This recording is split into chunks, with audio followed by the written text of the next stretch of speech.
Eh, Masih dalam podcast via live IG Saling Sapa pada edisi 11 September.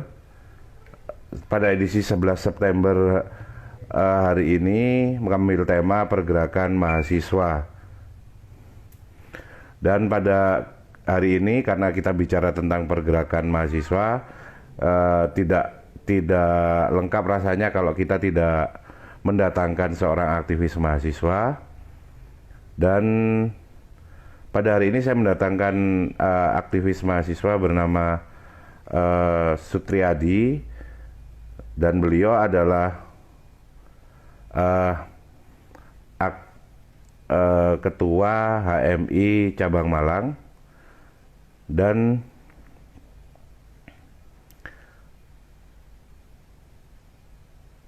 kita tunggu sambungannya dari beliau. Ya, kita tunggu sambungannya dari beliau.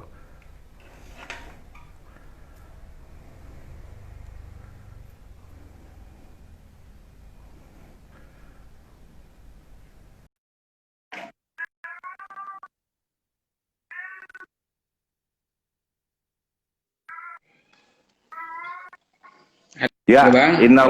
innallah ma'as sabirin. Assalamualaikum warahmatullahi wabarakatuh. Waalaikumsalam warahmatullahi wabarakatuh. Gimana Bang kabar? Sehat ya Bang? Alhamdulillah. Sepertinya Ya, kesabaran kita benar-benar diuji nih Bang. ya nggak apa-apa. Tapi kita nggak boleh mundur udah. Temanya soalnya buat aku menarik banget di. Jadi Oke siap Bang. mungkin perkenalan dulu, simple, terus kemudian aktivitasmu saat ini bisa diulang lagi di. Ya Bang, perkenalkan nama saya Sutriadi atau biasa dipanggil dengan Yadi ya Bang. Aktivitas saya selain saya saat ini diamanahkan menjadi Ketua Umum HMI Cabang Malang, saya juga sedang menempuh studi pasca sarjana di Universitas Brawijaya. Konsentrasi di Social Science FISIP Brawijaya. Kalau S1 kemarin di UMM juga di Fakultas FISIP yang sama. Dan bidangmu banget ya kalau sekarang mengkritisi tentang kebijakan publik dan kekuasaan ya. Iya Bang. Jadi ini eh, seperti yang aku tanyakan tadi, aku ulangin lagi. Jadi apakah seperti yang terjadi pada eraku bahwa fungsi-fungsi pergerakan mahasiswa itu salah satunya sebagai kontrol terhadap pemerintah, terus kontrol terus perubahan, terus termasuk kritisi terhadap kebijakan-kebijakan pemerintah gitu kan. Dan aku melihat kalau setelah 20 tahun reformasi ini malah melihatnya gerakan mahasiswa itu mengalami perubahan yang aku anggap ketika di eraku tahun 98 sampai 2000 jadi aktivis itu, kemudian gerakan mahasiswa itu semakin menggurita gitu kan. Tapi itu tidak terjadi. Kalau menurut aku, semoga salah sih. Menurut kamu gimana? Apa mengalami perubahan atau memang dilemahkan sama sistem atau seperti apa? Mungkin kamu bisa uh, menceritakan ke aku gitu. Iya Bang, terima kasih untuk menjawab apa yang menjadi kebingungan Abang ini. Saya pikir kalau ditarik secara garis besar ya Bang, sebenarnya peran-peran pemuda ataupun mahasiswa itu sebenarnya tidak jauh berbeda secara garis besar. Cuma mungkin bentuknya yang akan mengalami perbedaan karena situasi dan kondisi atau zaman ini terus bergeser. Kira-kira begitu Bang.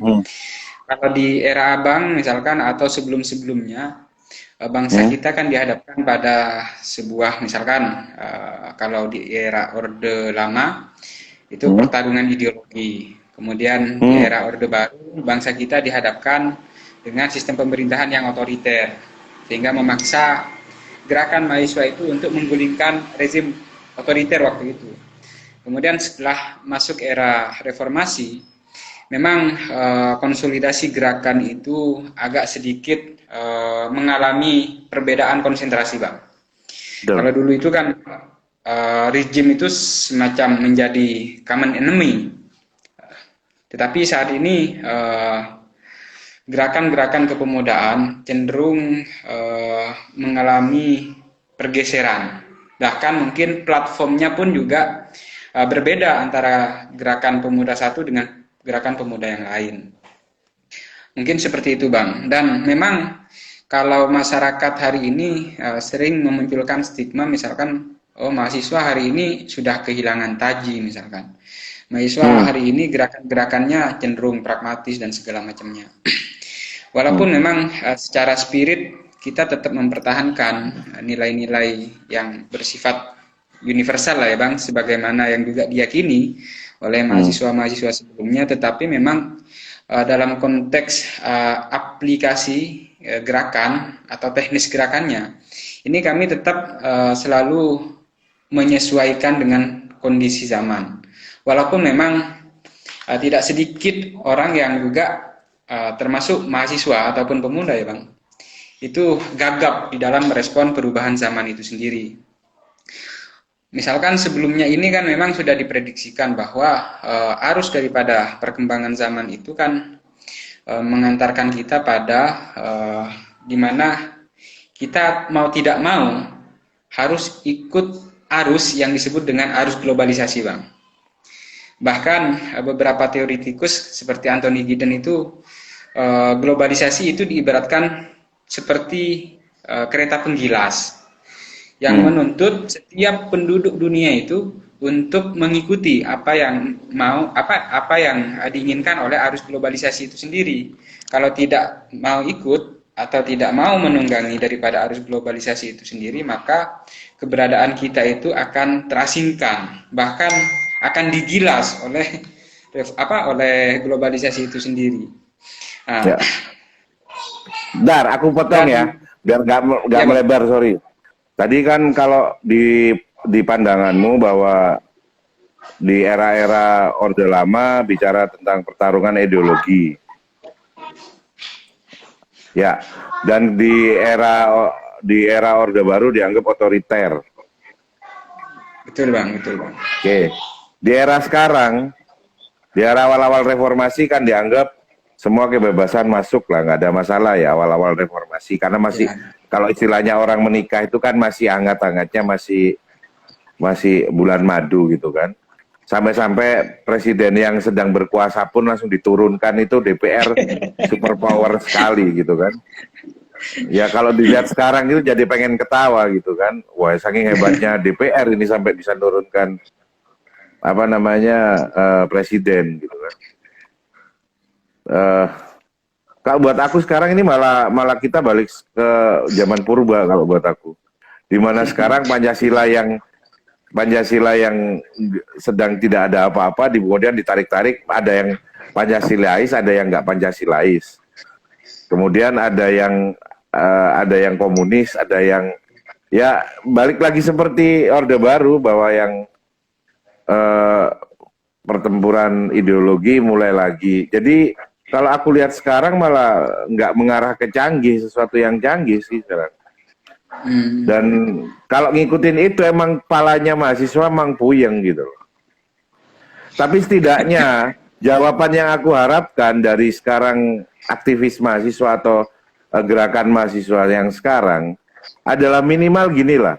Siapapun yang diperlakukan tidak adil oleh sistem, siapapun yang gara-gara tidak dibagi secara adil, kekuasaan secara adil oleh sistem, dan dia mengalami kemiskinan gara-gara diabaikan sama sistem, itu adalah kawan saya.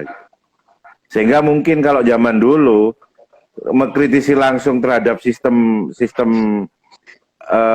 kalau di awal-awal Orde Lama, bahkan sampai HMI itu sampai mau dibubarkan PKI itu. Saking kerasnya pertempuran ideologi pada masa itu. Terus kemudian pada era Soeharto, di mana anak-anak HMI mahasiswa gerakan mahasiswa terutama HMI ini yang hijau hitam ini, bahkan kalau zaman Pak Harto kalau nggak hijau-hijau ya hijau hitam gitu kan. Terus kemudian pada masa bulan madunya HMI, kemudian di era reformasi akhirnya juga jatuhkan rezim. Dan pada sekarang ini mestinya setidaknya pergerakan mahasiswa ini bisa membawa, karena sekarang jujur aja gitu loh, kalau kita mau ngomong pertempuran ideologi sama pemerintahan yang dirasa represif apa, memang tidak, tapi represifnya dibikin sehalus mungkin, dibikin yang pasti tidak melanggar hukum, asal tidak melanggar hukum. Gimana caranya itu, kalau zaman dulu langsung diculik gitu. Kalau sekarang dia dipinggirkan, kena undang-undang ini, undang-undang itu gitu. Kalau aku melihatnya sih sekarang kritisiku terhadap pemerintah itu, pada penguasa itu gitu. Dan kamu menyikapinya seperti ini, apa kamu nggak ada kepikiran seperti itu gitu? Kalau aku melihatnya ini, kalau mau ini lahan garapannya ini sama kayak rezim Orde Lama, Orde Baru, plus Orde sekarang, Orde Carut Marut ini, itu kayak disatuin. Plus masalah kemanusiaan, masalah ketidakadilan sosial itu mestinya mulai disuarakan gitu. Bagaimana sekarang melihat perusahaan-perusahaan itu berusaha dibangkrutkan secara massal. Kamu paham nggak kenapa sekarang rebutan rugi? PLN dibuat rugi, Pertamina dibuat rugi, semua dibuat-buat seolah-olah rugi. Supaya apa sih? Supaya nanti maklum ketika itu dijual, kemudian dijual ke pihak lain. Itu maklum lah, orang perusahaan emang rugi terus, berarti kan emang nggak ada harganya. Nah, kalau nggak ada harganya kan nggak apa-apa dong kalau dijual murah. Arahnya kan kayak gitu-gitu aja, muter-muter di situ mulai dulu. Nah, kamu melihatnya itu seperti apa gitu? Apa sama kayak aku atau beda juga gitu? Coba. Ini ya Bang, tentu kalau saya melihatnya dari berbagai perspektif lah ya. Tetapi memang kalau dalam ilmu politik ini kan sudah ada hukum yang mungkin bisa diberlakukan secara baku Bang, bahwa yang namanya kekuasaan itu cenderung korupsi, kira-kira begitu. Iya, standarmu, the power is corrupt, the thing to corrupt, and the corruption cost of power gitu kan. The power is corrupt and the corruption cost of power gitulah, anggaplah demikian. Ya memang cenderung korupsi, paham itu memang karena memang itu adalah power atau kekuatan itu kan, itu adalah sampai orang itu jatuh bangun untuk ngejar sebuah kekuasaan gitu kan, karena kekuasaan juga nggak turun dari langit gitu kan. Saya paham itu adalah kue atau hadiahnya orang yang memenangkan pertempuran atas kekuasaan, itu normal buat saya gitu loh. Karena mana mungkin orang itu mau berebut di pilkada, di pemilu, kalau setelah pemilu dia tidak punya power terutama kan harta, tahta, wanita lah, mungkin katakanlah seperti itu. Kalau itu nggak dijadikan sebuah hadiah, ya nggak mungkin orang jatuh bangun atau kamu mati-matian belajar sekarang supaya jadi ahli di bidang politik gitu kan. Jadi cita-citamu bisa jadi nanti ya bagian dari orang yang akan berebut kekuasaan karena mempunyai kemampuan kekuasaan, saya paham. Tapi setidaknya mendistribusikan kekuasaan secara adil, secara manusia, at least secara manusiawi lah. Kenapa itu nggak jadi cita-cita utama gitu? Itu kenapa? Apa sistem yang salah atau apa gitu? Iya Bang, melanjutkan dari hukum yang ada dalam teori politik ya Bang tadi. Tentu karena kekuasaan itu cenderung korupsi, maka disitulah letak daripada urgensi gerakan pemuda. Gerakan mahasiswa disitulah letak daripada urgensinya. Kenapa? Karena mahasiswa itu kan harus tetap memiliki jiwa yang tadi saya sampaikan, Bang. Harus tetap Hmm. mengedepankan intelektualitas, kemudian kritis dan idealisme harus tetap dipertahankan seperti itu. Nah, Hmm. itulah yang kemudian harus dijadikan pijakan kita untuk bisa menyeimbangi kekuatan daripada pemerintah itu sendiri, sehingga gerakan mahasiswa itu harus dalam posisi sebagai pressure group, kira-kira begitu, kelompok yang Pressure, menekan, bukan pressure group. interest group ya, bukan kelompok kepentingan. Nah, disitulah Akhirnya kan bagi sekarang saya, cenderung kayak interest, malah kayak cheerleader group sekarang ini. iya Bang, kalau secara pribadi harapan saya ya baik Hmm. organisasi HMI Hmm. maupun Cipayung Plus ya Bang yang tergabung Ya, di Tiawang Plus. Cipayung Plus Hmm. itu untuk tetap konsisten berada pada posisi sebagai pressure group, kira-kira seperti itu. Karena kalau Hmm. kita itu sudah masuk pada kepentingan-kepentingan kelompok kekuasaan, berarti kan Hmm. kekuasaan ini berarti kita sama halnya membiarkan kekuasaan untuk berjalan korupsi, kira-kira begitu. Karena Betul, kalau sudah betul, tidak betul. ada yang menyeimbangi, berarti kan pasti korupsi, kira-kira begitu, Bang. Nah, disinilah dibutuhkan tingkat konsistensi daripada gerakan pemuda ataupun mahasiswa untuk tetap menjadi penyeimbang daripada kekuasaan itu sendiri. Dan walaupun memang misalkan saya melihat gerakan daripada pemuda ataupun mahasiswa ini tidak begitu terorganisir dengan baik, Hmm. tetapi mau dibilang tidak ada, mungkin itu tidak bisa dibenarkan juga, Bang. Kemarin saya pun Hmm. juga terlibat dalam gerakan-gerakan yang sifatnya untuk menolak beberapa kebijakan-kebijakan yang sifatnya tidak pro terhadap rakyat. Rakyat. Misalkan, Hmm. kita Hmm. beberapa kali juga melakukan aksi demonstrasi untuk menolak Omnibus Law itu, Bang. Karena apa? Hmm. Karena dari pembacaan kita, Omnibus Law ini seperti memberikan karpet merah bagi Para investor penjajah. asing. Iya. Mungkin ekstrimnya seperti itulah, Bang. Iya. Memang di era postkolonialisme ini kan penjajahan sudah berbeda bentuknya, Bang, dari Banget. era-era sebelumnya. Lebih halus kalau Yang katanya Abang tadi, lebih halus. iya, bawa pentung kalau dulu kan. Kalau sekarang cukup bawa fitnahan aja, terus kemudian bawa hoak, terus kemudian panggil apa namanya penguasa yang bisa dibeli. Kemudian ya udah rakyat disuruh bahkan disuruh buat undang-undang loh, Mas.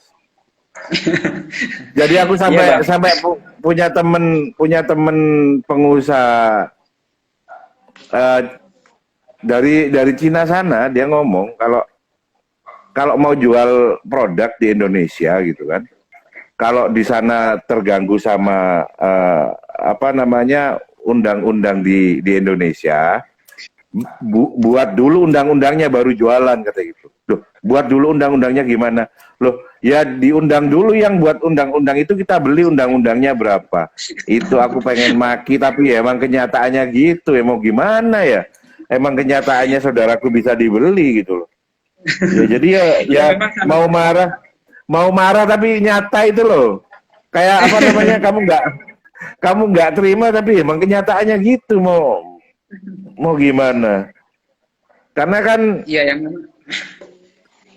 yang memang susah kita hadapi sejak kita masuk pada era reformasi ya, Bang.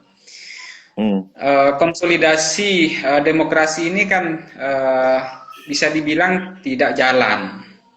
bener. Konsolidasi demokrasi ini memang benar-benar tidak jalan. Dari bayangan kita Persis, atau keren kamu bisa ngomong kayak gitu, itu keren. Memang nggak jalan konsolidasi, bahkan cenderung kita ini emang dibikin nggak ada konsolidasi emang. betul, Bang. Dari bayangan kita, dari mimpi-mimpi kita yang awalnya misalkan, ya mungkin abang-abang juga ya, yang pada saat menggulingkan rezim Orde Baru menuju masyarakat yang demokratis dan menjadikan pilar-pilar demokrasi itu berjalan secara maksimal, tapi nyatanya kan justru Kalau mau jujur tidak ya, terjadi gitu. kalau mau jujur, aku ke kamu jujur. Kalau kita itu bisa jadi, gerakanku dulu itu berdosa sama Pak Harto. Gitu. Karena kalau dulu yang ya kan lebih gentle kan, keren kan. Betul, betul Bang. Lah gimana tidak gitu loh. Orang zaman dia yang korupsi kan ya dia cuman sama kroni-kroninya gitu. Betul, Kalau betul, Bang. sekarang yang korupsi Mas, sampai tingkat singkat lurah itu korupsi Mas. Bedanya dulu kan ada VVIP, jadi orang yang memiliki kekebalan hukum, tapi ya cuman itu aja gitu loh orangnya. Tapi kalau sekarang Mas, semua orang yang dikasih power, semuanya korup, mau gimana yuk? Ayo, kan kalau aku pikir-pikir gini, bisa jadi aku kalau Pak Harto masih hidup aku minta maaf, kalau dulu jatuhin, ampun. Tapi ya udah anggaplah itu bercanda ya, karena memang mau nggak mau katamu tadi, kenyataannya memang saat itu ya harus jatuhkan. Cita-citaku dulu simpel kok, karena aku mulai TK sampai aku SMA, bahkan aku kuliah, di depan kelas itu fotonya yang kamu ketawa pasti. Simpel aja nih aku. Kenapa yang ganti-ganti wakilnya aja gitu? Yang itu kok enggak gitu loh. Cuman itu aja gitu. Iya Bang, saya pun saat ini ya Bang, dan posisi mahasiswa saat ini kadang dalam posisi dilema. Diem aja, ditanyakan salah. Ya, salah. Iya serba salah. Kemana aja mahasiswa kepada diem, kira-kira begitu. Pada saat aksi dituding ini aksi titipan, aksi bayaran dan segala macamnya. Ya kan, kurang ajar kan. Malah sekarang itu bro, yang parah ini fitnahnya ini loh. Zaman dulu bro, itu nggak ada bro. Apa namanya? Jujur aja ya, di kampus dulu, kalau ada yang kelas belagak bego, tetap ada perkuliahan, sedangkan kita mau turun ke jalan, aku tendang itu pintu kelas, aku suruh keluar semuanya, gitu loh. Dan kampus nggak berdaya saat itu, kampus nggak berdaya saat itu. Kalau sekarang kamu ngerti nggak? Siapa yang turun, mahasiswanya berapa, NIM-nya berapa? Itu cuman telepon rektornya aja suruh neken dia loh supaya jangan kritis.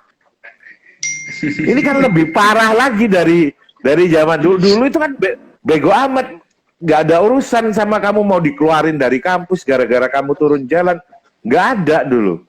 Kalau ini kan lucu, siapa yang turun ke jalan pasti akan bermasalah sama kampus, kan gitu. Rasain gitu nggak sekarang? Iya betul Bang, betul Bang. Iya kan lebih nggak lucu lagi. Balik mundur kita kalau urusan katamu tadi konsolidasi demokrasi. Kita ini balik kayak anak TK loh Mas. Iya kalau zaman abang ini kan musuhnya jelas gitu loh. Ada satu kekuatan yang sangat kekuatannya besar itu aja gitu kan. Yang bisa dilawan bersama-sama.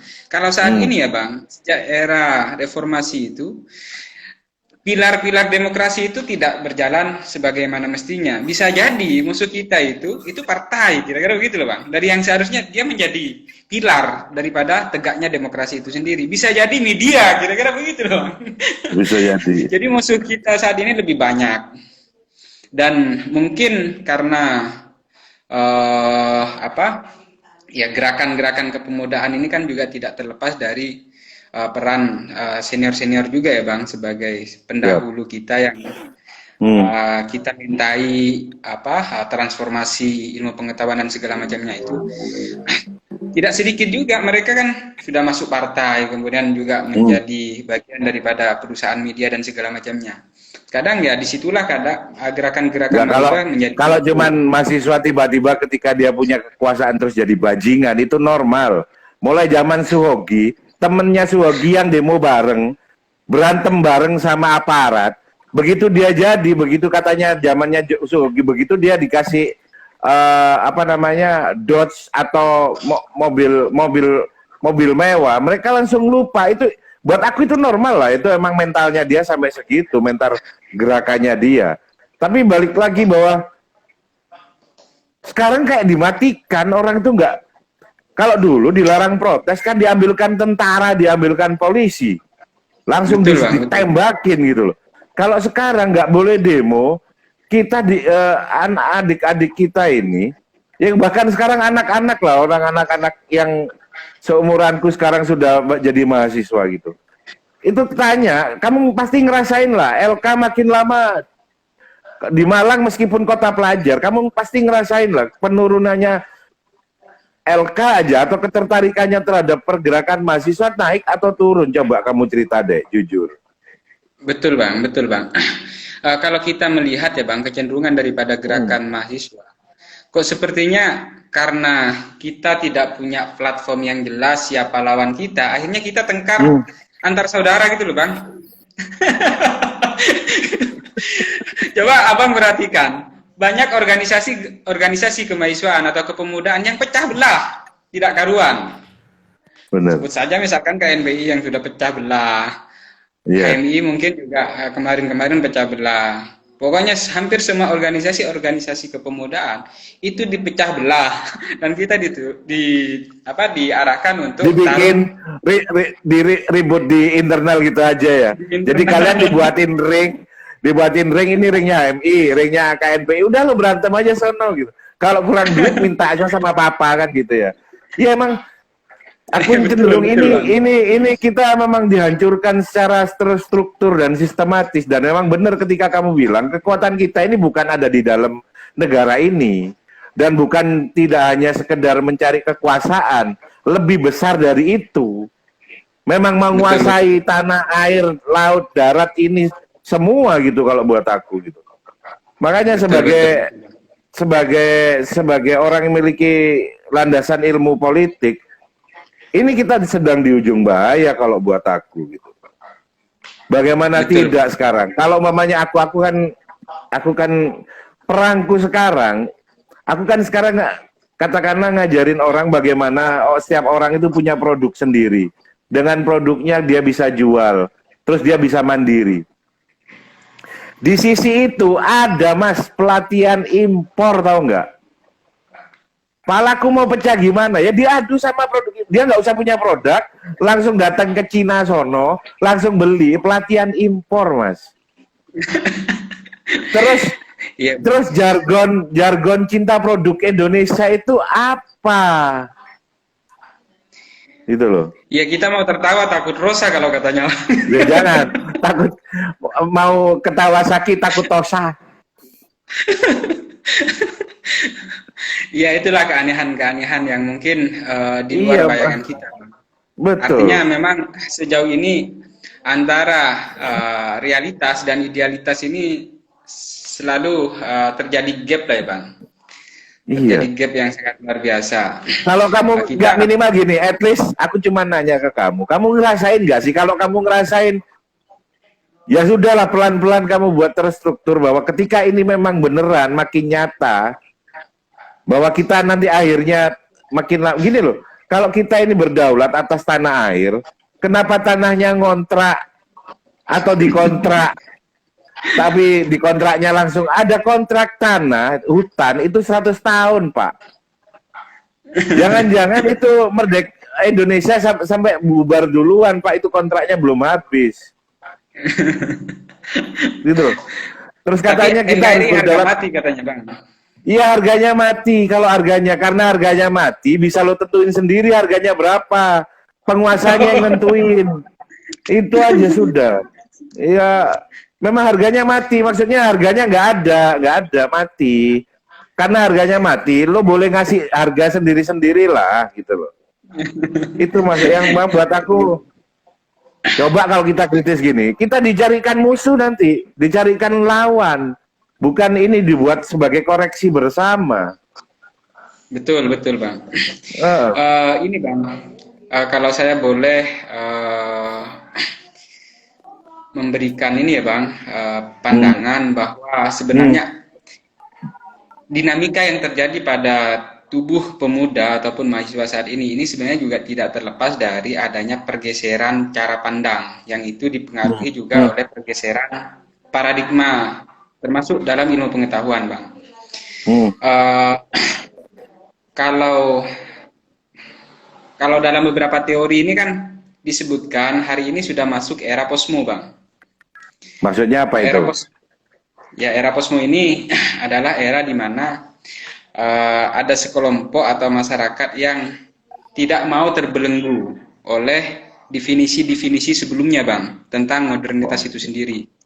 Kalau modernitas itu kan mendefinisikan bahwa apa yang terjadi dalam kehidupan ini sudah ada hukum-hukumnya yang bersifat general, kemudian ahistoris lah, kira-kira begitu, Bang.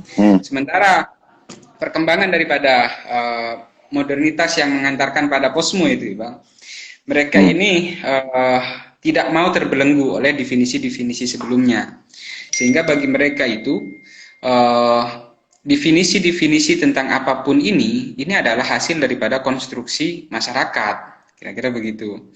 Dan dia tidak mau terbelenggu dengan itu. Kalau misalkan saya definisikan HP ini adalah contoh adalah uang, terus apa salahnya? Kira-kira begitu.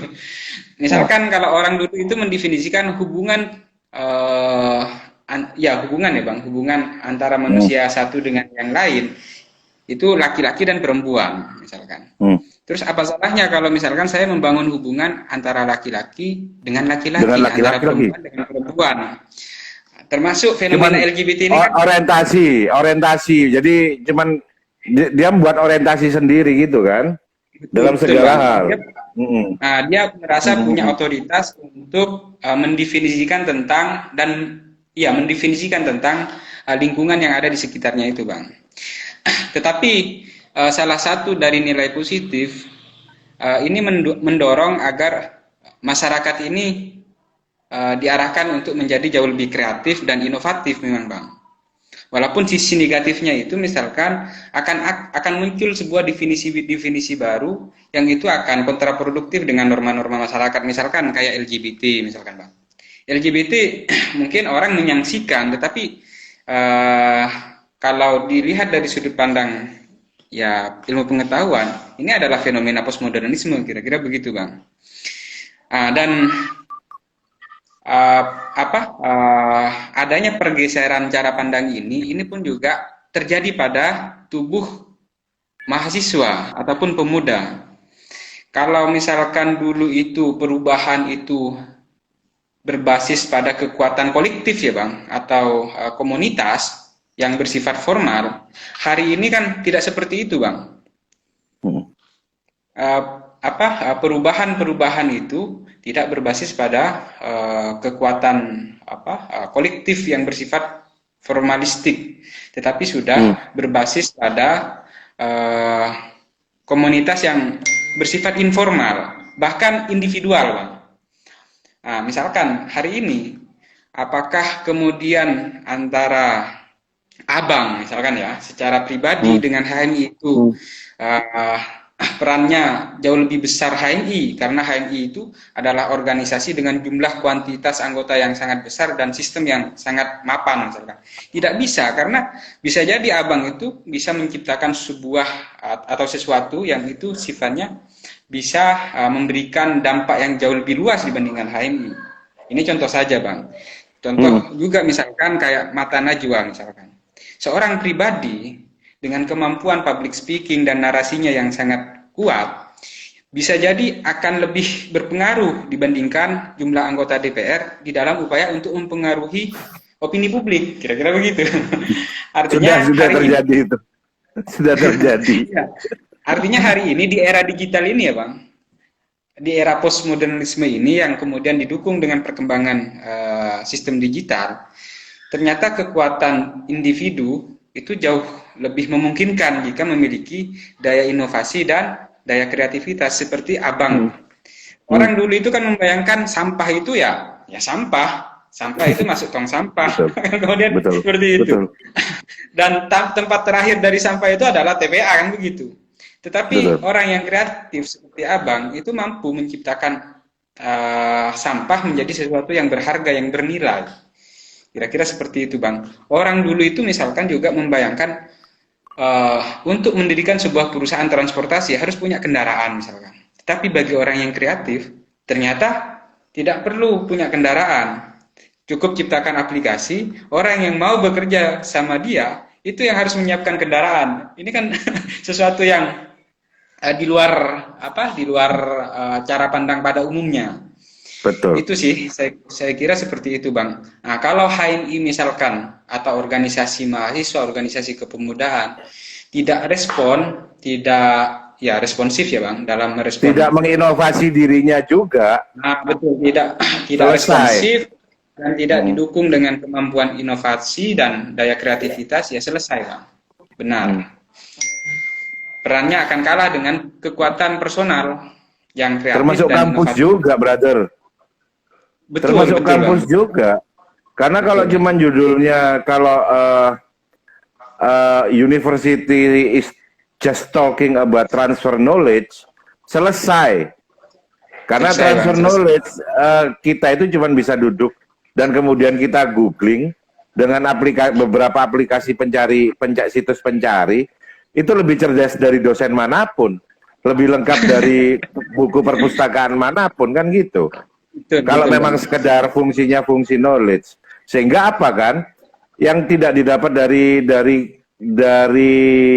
digitalisasi itu kan human touch. Nah, Betul, sentuhan betul. sisi manusia ini yang nggak didapat gitu.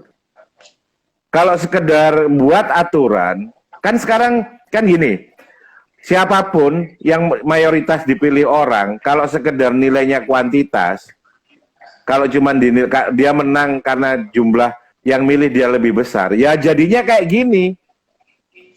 Nggak nutup kemungkinan orang itu nggak berkualitas, tapi karena dipilih banyak orang, dia jadi pemimpin kita gitu. Sehingga jangan salahin ketika kualitas kepemimpinannya ya sekualitas dengan mayoritas kebanyakan orang. Jujur aja deh, jadi mayoritas kita, jujur aja ya, mayoritas di negeri ini, mayoritas kan tidak terdidik, Betul, betul, Bang. mayoritas pengangguran, kan gitu. Dan Betul. mayoritas tidak memiliki kedewasaan. Kemudian kita disuruh nanya, siapa yang disuruh mengkalkulat bahwa yang mayoritas memilih seorang pemimpin, dia yang menang. Kira-kira uh, yang jadi pemimpin representasi dari mayoritas atau minoritas? Ya, ya karena sistem demokrasi kita ini kan masih hitungannya kuantitas ya, Bang. Jadi kualitas Betul, demokrasi kita itu masih sebatas merujuk pada aspek kuantitas, tidak bisa dikonversi betul. menjadi kualitas.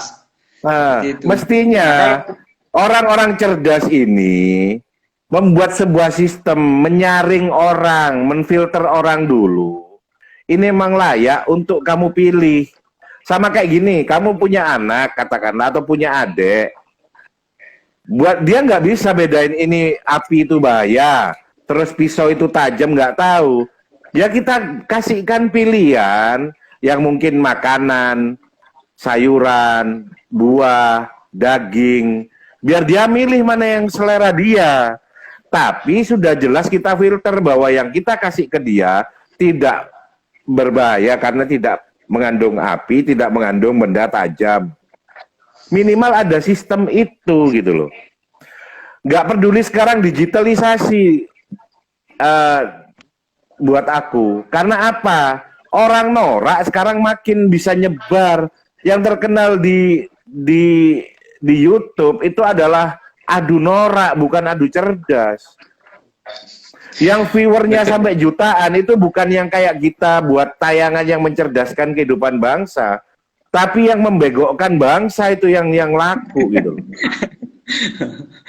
iya, Bang. Karena memang Jadi akhirnya kan selera. kayak gitu. Jadi akhirnya aku ngambil jalan tengah gini. Apapun yang kamu definisikan tentang hidup, entah secanggih apa kehidupan yang kamu sekarang miliki, digitalisasi buat aku itu hanya untuk menyeimbangkan kesenjangan, harus ada menyeimbangkan kesenjangan sosial yang selama ini ada. Entah karena letaknya jauh di pinggir Indonesia, dia merasakan ada kesenjangan, dia tidak diperlakukan adil oleh sistem, maka digitalisasi itu perlu. Dan digitalisasi itu ada untuk yang mendekatkan yang jauh. Terus kemudian menyamaratakan tingkat level sosial ekonomi, sosial, politik dan pendidikannya orang-orang yang mungkin karena kita negara kepulauan yang jauh-jauh di sana. Terus kemudian digitalisasi ini diarahkan kemana? Bukan ke industri seperti sekarang, tapi ke teknologi pertanian karena kita memang negara agraris yang tanahnya seluas ini, lautnya seluas ini. Tapi kan sekarang enggak. Anak petani Betul. kamu tanya, kamu cita-citamu apa? Jadi YouTuber, kakak, gitu kan. Mati nggak? Gak ada yang nyangkul terus gimana ini? Coba kamu nanya deh, kamu datang ke kampung-kampung. Cita-citamu apa, Dek? Gak ada yang aku pengen nyangkul kayak bapakku jadi petani. Gak ada. Pengen jadi YouTuber. Mati nggak? YouTube dijadikan tujuan, Bang, bukan dijadikan instrumen. Alat. Iya, makanya aku ya karena itu tadi, karena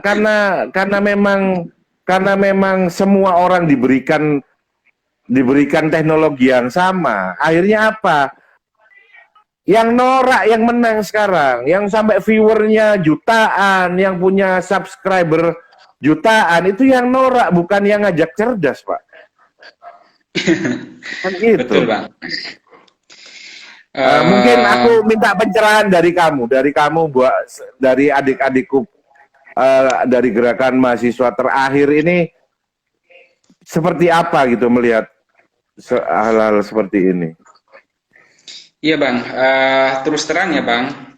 Terus terang dalam konteks gerakan pemuda hari ini, pada saat kita masuk di era digital, kita masih belum punya platform yang jelas.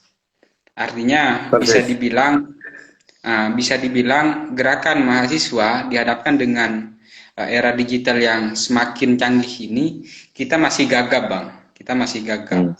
Sementara generasi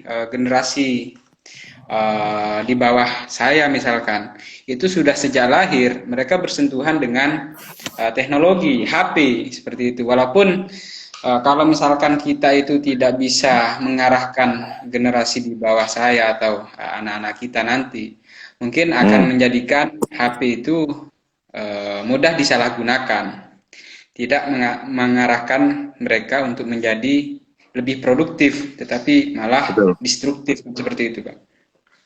Nah, inilah sebuah kenyataan di mana kalau ya senior-senior kita ya, Bang, di dalam mengajarkan kita mentransformasikan spirit perjuangan itu didasarkan pada nilai ideologi yang cukup, ya bagi saya cukup ruwet lah ya, Bang. Maksudnya cukup melangit lah. Tetapi kenyataannya kita seakan-akan dihadapkan pada dunia di mana kita itu dituntut untuk lebih aplikatif, kira-kira begitu. Kita dituntut untuk memiliki kemampuan yang bersifat aplikatif. Betul. Artinya, saya malah berpikir bahwa pemuda atau gerakan-gerakan pemuda yang berbasis pada ideologi ini harus mulai bergeser, Bang. Walaupun tidak harus ini ya, Bang, ditinggalkan nilai-nilai yang ada, tetapi formulasinya harus dibuat sesuai dengan tuntutan zaman. Mungkin presentasinya agak dikurangi lah, cara-cara konvensional sebagaimana yang diwariskan oleh pendahulu-pendahulu kita. Karena kita ini kalau misalkan tidak memiliki keterampilan atau kompetensi ya, Bang, yang bersifat aplikatif, kayaknya kita yang akan tergilas oleh zaman itu sendiri, Bang, dan kita tidak akan bisa berperan, gitu, Bang. Kita tidak akan bisa berperan di tengah kondisi yang semacam ini.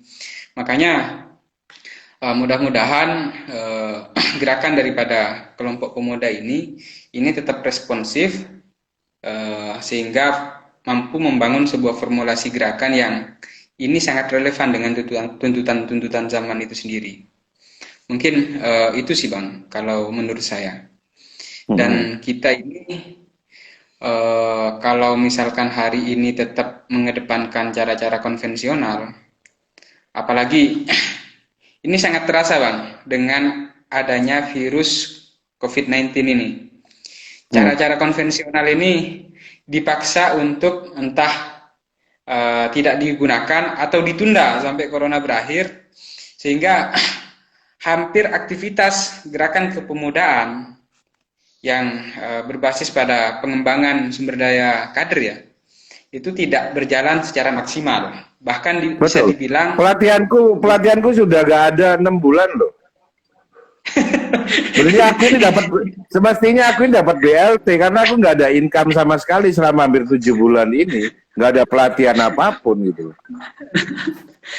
sama Bang, di organisasi kepemudaan itu bahkan untuk menjadi definitif saja itu tidak bisa karena terhalang oleh COVID-19. Nah, Termasuk iya. aktivitas kaderisasi, regenerasi dan segala Nah, macamnya ya, nyaris iya. susah Nyaris untuk macet ya. betul betul Bang. Ya aku Ya sampai ini sampai ngadepin gini loh bro. Biasanya kan kampus itu kan jual mahal banget ya, terutama kampus negeri ya. Jadi anaknya temenku ini ikut tes ke sorry universitas aku sebutnya UM katakanlah ini negeri ya, UM UB itu bisa keterima dua-duanya loh. Berarti kan saking emang sepinya gitu loh. Ampun aku iya gitu. Bang. Dan ini Bang, kenyataan adanya COVID-19 ya Bang, yang mengharuskan sistem pembelajaran harus dilakukan secara daring. Ini membuat masyarakat kita itu, terutama kalangan pelajar, itu harus berpikir realistis dan menjatuhkan pilihan untuk tidak lanjut kuliah di era Betul. pandemi ini adalah Betul. pilihan yang sangat realistis. Kenapa? Benar. Karena selain memang kondisi perekonomian keluarga menurun dan tidak ada insentif yang cukup lah dari pemerintah, juga belum tentu di daerahnya mereka masing-masing itu ada sinyal, kan begitu Bang? Betul. Benar, persis. Jadi pilihan untuk Jadi tidak akhirnya kan lanjut. gini. Jadi kalau buat aku gini, ya ada hikmahnya juga, ada COVID ini. Jadi minimal gini. Sekarang lo baru tahu rasanya bahwa human touch itu gak bisa digantikan sampai kapanpun dengan yang namanya teknologi touch. Jadi nggak bisa terus karena kamu nggak bisa ketemu dengan siapapun, terus kamu mau menikah virtual dengan aplikasi, nggak bisa, gitu loh. Biar orang itu sadar bahwa sebenarnya teknologi itu adalah cuman katamu tadi alat bukan tujuan. Jadi Ujung-ujungnya tetap ya biar ada mudah-mudahan kesadaran. mudah-mudahan yang punya cita-cita untuk menjadi YouTuber itu Bang, itu Ya, bisa dapat tercerahkan lah. benar. Karena sampai ada itu loh yang di Madura yang cuman bengong 2 jam hanya untuk dapat viewer. Terus gobloknya lagi itu dibahas di sebuah media nasional dengan memakai bahasa Inggris, bahkan salah satu yang komentar itu calon wakil presiden. Katanya oh, keren ini untuk konten ini. Loh, terus apa esensinya buat kehidupan, terus esensinya buat peradaban apa gitu loh. Udahlah please gitu loh, kok bisa nggak tahu deh, aku pusing kepala aku lihat itu. Mungkin penutup deh, mungkin penutup aku pengen ada penutup yang mungkin agak luas buat dirimu. Oke, siap Bang. Pesan-pesanmu untuk temanmu sebaya atau bawahmu yang mungkin sekarang masih SMA, milenial atau Gen Z gitu yang seumuran anakku gitu. Pergerakan ini lanjutkan atau gimana gitu. Dan kalau Ya Bang, dilanjutkan itu seperti apa ya? Ya. ya Bang. Kalau saya secara pribadi, karena memang melihat kondisi perkembangan zaman yang sangat cepat ya Bang, Ya. tentu memang kita tidak bisa memaksakan formulasi gerakan-gerakan yang bersifat kaku sebagaimana sebagaimana yang dipraktekkan oleh atau diwariskan oleh pendahulu-pendahulu kita. Itu saya pikir perlu adanya pergeseran. Masa zaman berubah begitu cepat, tetapi cara pandang kita masih tetap aja kan. Saya pikir juga tidak bisa dibenarkan juga, Bang. Artinya perkembangan zaman yang begitu cepat, saya pikir kita pun juga harus meresponnya dengan cepat. Cara pandang kita itu juga harus bergeser sesuai dengan perkembangan zaman itu sendiri. Hmm. Maka dalam konteks ini ya kita tidak bisa mempertahankan cara-cara lama menuju kehidupan yang baru ini. Tetapi di sisi lain kita pun juga tidak boleh kehilangan spirit daripada nilai perjuangan ya Bang. Nilai perjuangan ini kan harus didasarkan pada prinsip-prinsip dasar. Nah, jadi kemampuan apapun yang dimiliki oleh kita, saya pikir tidak hanya sebatas kemampuan yang orientasinya pada hal-hal yang tidak ini ya Bang, tidak memiliki korelasi dengan prinsip-prinsip dasar. Tetapi setiap kemampuan apapun itu yang dimiliki oleh kita itu harus tetap bertumpu pada prinsip-prinsip dasar itu. Oke, hari ini misalkan kita tidak harus melakukan gerakan-gerakan seperti ya pendahulu-pendahulu kita ya Bang. Tetapi gerakan-gerakan kita yang misalkan lebih menekankan pada sisi kreativitas dan inovasi misalkan, itu tetap harus berlandaskan pada nilai-nilai yang sangat prinsipil itu. Dalam perkembangannya karena kondisinya semacam ini, kita pun juga ya terutama gerakan-gerakan pemuda dan mahasiswa ini jangan lengah juga, karena kalau kita itu lengah semakin kehilangan arah perjuangan gerakan pemuda ataupun mahasiswa. Kita harus dituntut untuk ya memformulasikan platform gerakan kemahasiswaan ataupun gerakan ya boleh dibilang juga gerakan civil society Bang, karena mahasiswa atau civil society itu harus dibawa sih ya, karena itu nggak bisa dirubah sama apapun. Bener, keren. Betul, karena mahasiswa ini mau berpihak kepada siapa lagi kalau bukan kepada kaum mustadafin yang tertindas oleh sistem, kan begitu Bang, termasuk sistem modernitas, entah sistem negara maupun sistem global, kan seperti itu Bang ya. Sehingga dengan keberadaan daripada gerakan mahasiswa, gerakan pemuda ini tetap mampu mengantarkan masyarakat kita itu menuju ya masyarakat yang madani sebagaimana yang dipraktikkan masyarakat adil dan makmur yang diridhai oleh Allah Subhanahu wa taala Bang. Kira-kira seperti itu Bang. Lah ya, berujung kan pada keridhaan. Kalau nggak diridhoi, apalah semua ini gitu loh kan. Iya Bang. Dan niat kita itu kan harus di situ Bang, berhenti di situ Bang. Betul. Jadi keren. Motivasi, orientasi dan ini ya arah daripada hidup kita ini kan tetap bertitik tolak pada yaitu tadi Bang, nilai-nilai. Kalau saya pikir nilai yang paling prinsip bagi kehidupan kita terlepas zaman apapun itu, yaitu ya nilai ketuhanan, nilai kemanusiaan, dan nilai keadilan. Yang itu yang paling pokok Bang.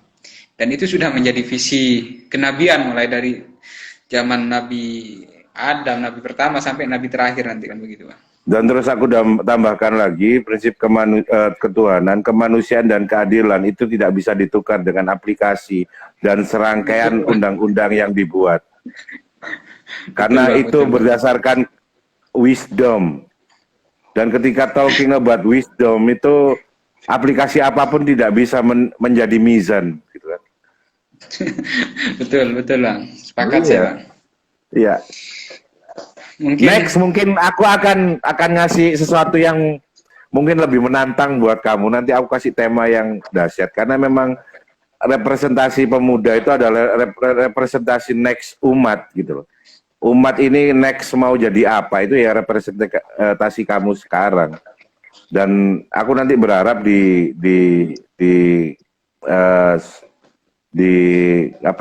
waktu mendatang aku akan ngajak bicara kamu tentang tema yang mungkin lebih detail yang nyangkut tentang kekinian yang emang zamanmu gitu. Kalau sudah zamanku ini sudah tinggal nunggu kematian sebenarnya, sudah tinggal nunggu itu. Dan di ujung saya hanya satu Bang, titipan saya Bang yang perlu saya sampaikan.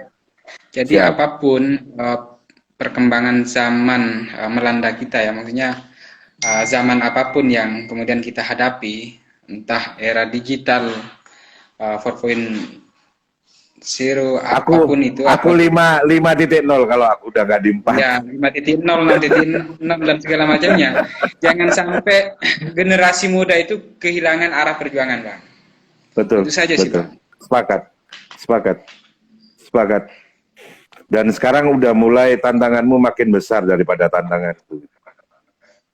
Yang Betul, kamu Bang. lawan sekarang ini TikToker yang jogetnya gini-gini, itu jauh lebih memusingkan Pak itu daripada kau zaman dulu. Kamu satu ideologi apa enggak? Kamu ateis atau bertuhan gitu aja kau dulu. Sekarang bingung gitu loh. Karena Karena sekarang ini yang ustadz juga jadi TikToker gitu loh. Kan repot sekarang ini terusan. Mau ngomong apa? sekarang orang sekarang nih Bang susah ditangkap apakah misalkan beda ideologi dengan kita karena prakteknya beragam. Bisa jadi mereka tanpa ideologi gitu loh Bang, tetapi mereka itu menerjemahkan hidup sesuai dengan selera kita masing-masing. Selera masing-masing. Buat aku ini Pancasila. Aku Pancasila. Aku ini ditanya Pancasila orang apa nih? Kepala aku langsung mau aku getok-getokan tembok rasanya gitu loh. Ampun Ya gitu. Pancasila akhirnya pun juga sesuai dengan selera Bang. Iya, Pancasila nggak ada buat aku sekarang sudah. Kalau Pancasila ini ada, nggak ada orang harus nangis-nangis minta dikasih makan gitu loh. Kalau Pancasila itu ada gitu. Kan gitu. Kan nggak ada gotong royong Pak Bro, yang ada gotong rondo. Banyak sekarang. Gotong royong kalau ada proyek-proyek perbaikan Iya, fasilitas rakyat ya jatuh Bang. iya makanya itu. Ya makanya gotong rondo itu buat aku ya, gotong royong untuk akhirnya berujung dapat rondo lah, udah titik gitu aja. Ya next kita ketemu Siap, lagi Bang. di tema yang lebih najam. Ya ada kamu ada ide yang lebih tajam, kita sikat aja. Dari sosmed itu Oke, kita siap. habisin, kita biarin dibilang nyinyir atau apa bodo amat lah udah. Sekalian Oke, udah. siap Bang. Siap, Bang. Oke. Siap, Bang. Makasih ya buat kamu ya. Mudah-mudahan Maaf Abang ya selalu kalau sampai sehat 3 dan kali. Dirimu juga brother, dirimu juga harus siap, sehat, Bang. harus tetap berpikir waras karena kewarasan itu sekarang makin mahal gitu kan. Terus Siap, Bang. next kita ketemu lagi dan kita akan lebih tajam lagi memandang tema yang sekarang lagi terjadi di tengah masyarakat kita. Salam buat teman-teman yang ada di himpunan di cabang. Salam dari pemulung kreatif Indonesia atau pemulung gemuk Indonesia gitu kan. Siap Bang. Salam juga buat keluarga Abang dan mudah-mudahan Siap. Abang selalu menjadi sosok yang bisa menginspirasi Amin. kalangan muda. Amin. Terima kasih ya brother ya. Sukses selalu. Assalamualaikum warahmatullahi wabarakatuh.